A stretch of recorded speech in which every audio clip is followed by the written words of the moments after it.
Hola, en esta oportunidad vamos a hablar acerca de la recuperación terciaria o mejorada. Si estás aquí es porque ya viste los videos de mis compañeros anteriores.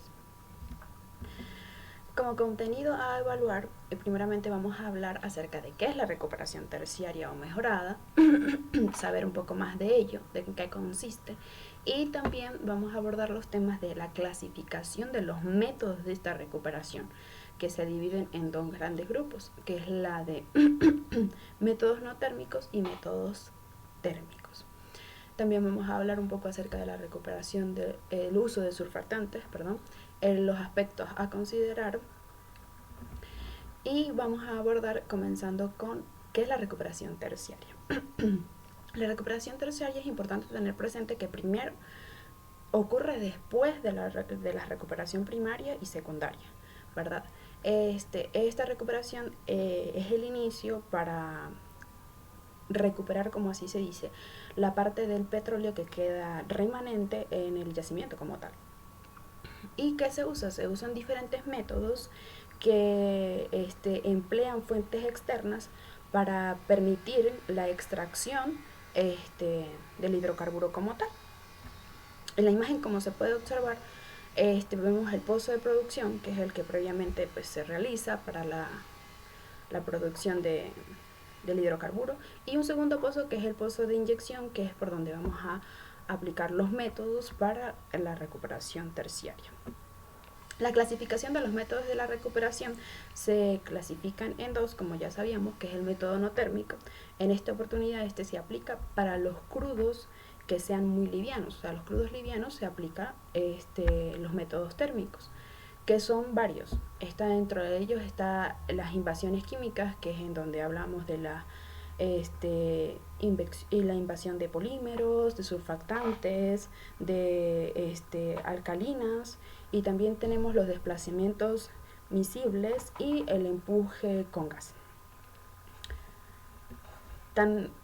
Seguidamente tenemos los métodos térmicos.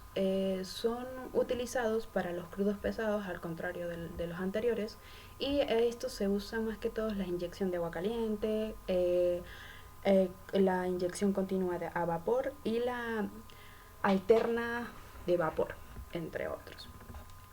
Los métodos más utilizados que tenemos nosotros, bueno, se ven en la industria, es la inyección de polímeros.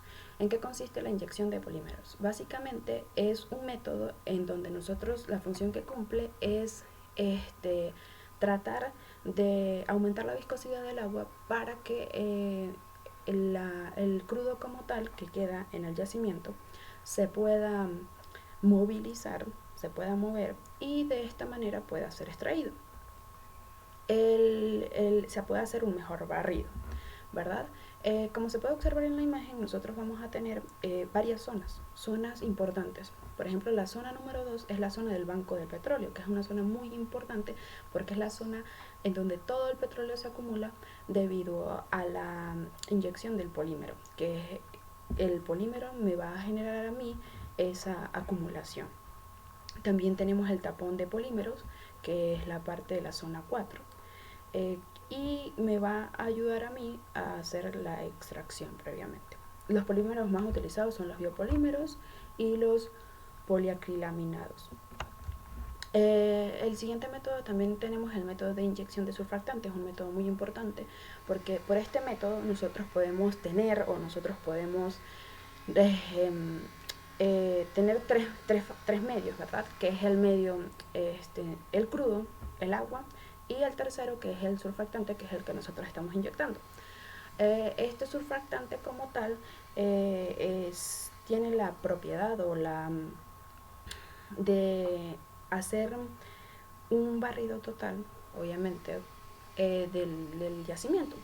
¿Qué función cumple este tampón de surfactante? Recupera la mayor cantidad de crudo que queda almacenado entre los intersticios de la roca, ¿verdad? En los intersticios, los poritos de la roca como tal. El surfactante va a comenzar a hacer, va a comenzar a acumularse y me va a permitir a mí eh, ocupar también un banco del petróleo que va a ser extraído. ¿Cómo se hace esto? Esto se hace, primero se inyecta el surfactante, ¿verdad? Luego se va a inyectar una solución de polímeros que me va a permitir a mí como hacer una especie de empuje, un empuje para que pueda ser extraído el hidrocarburo como tal, que queda remanente. Tenemos otro método que es el de soluciones alcalinas, que consiste en inyectar soluciones acústicas, que es como una especie de quemado que se realiza en la formación. Entonces eso me va a generar a mí unos reactivos químicos comunes de la formación, o sea, presentes ahí, y me va a permitir a mí como generar especies de surfactantes naturales que directamente me van a permitir a mí la movilidad del crudo.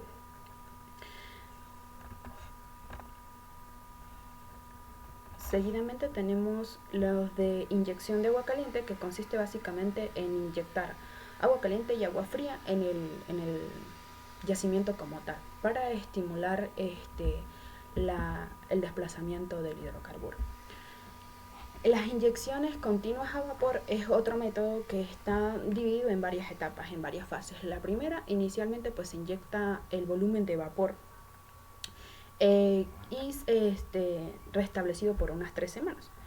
Eso luego previamente se cierra el pozo por unos días para que esto como que permanezca en remojo, ¿sí? Para poder así dispersarse.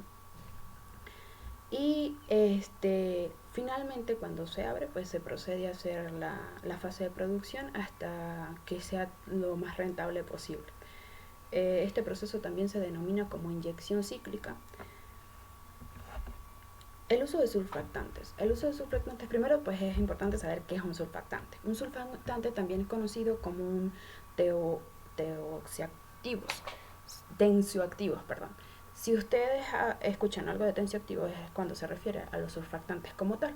¿Qué hace este agente? Este agente cumple la función de humectación y que bajan las presiones superficiales de los líquidos y permite la facilidad de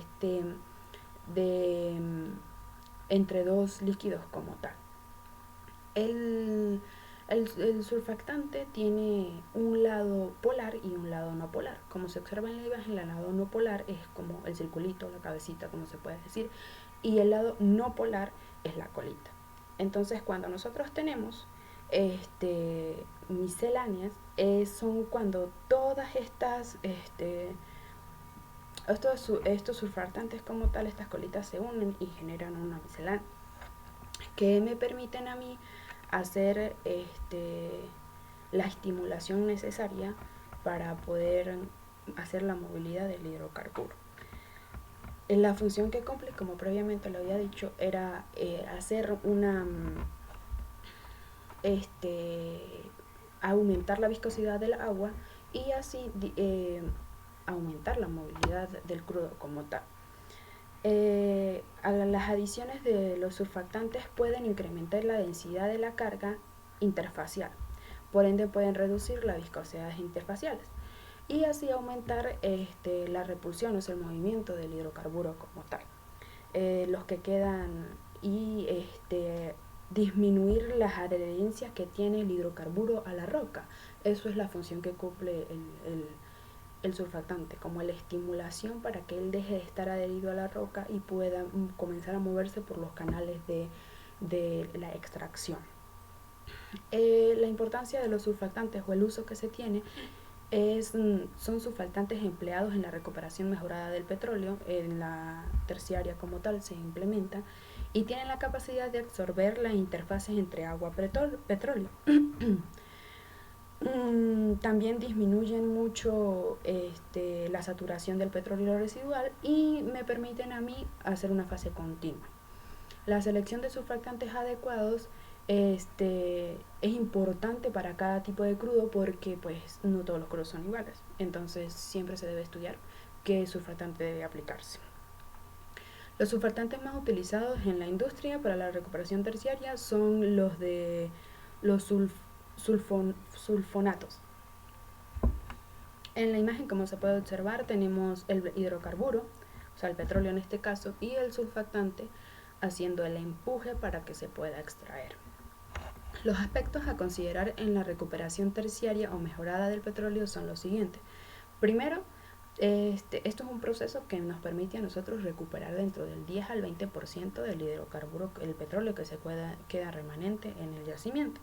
Además de ello, nos permite también, debemos conocer la naturaleza del crudo que tenemos para poder aplicar los métodos más convenientes para evitar errores.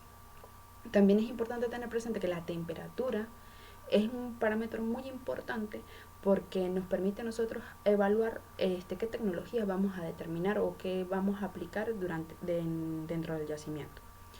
Y el éxito y el fracaso de este tipo de recobro dependerá de la óptima inyección del surfactante que se vaya a aplicar o del método que se vaya a usar, así como el incremento de la eficiencia del barrido. O sea, la eficiencia del barrido está netamente dependiente de cómo es que nosotros vamos a utilizar el método como tal, para así lograr extraer el petróleo que queda almacenado, esas pequeñas gotitas dispersas en el yacimiento.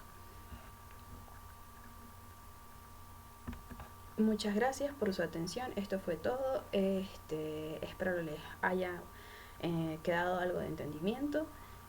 Hasta la próxima.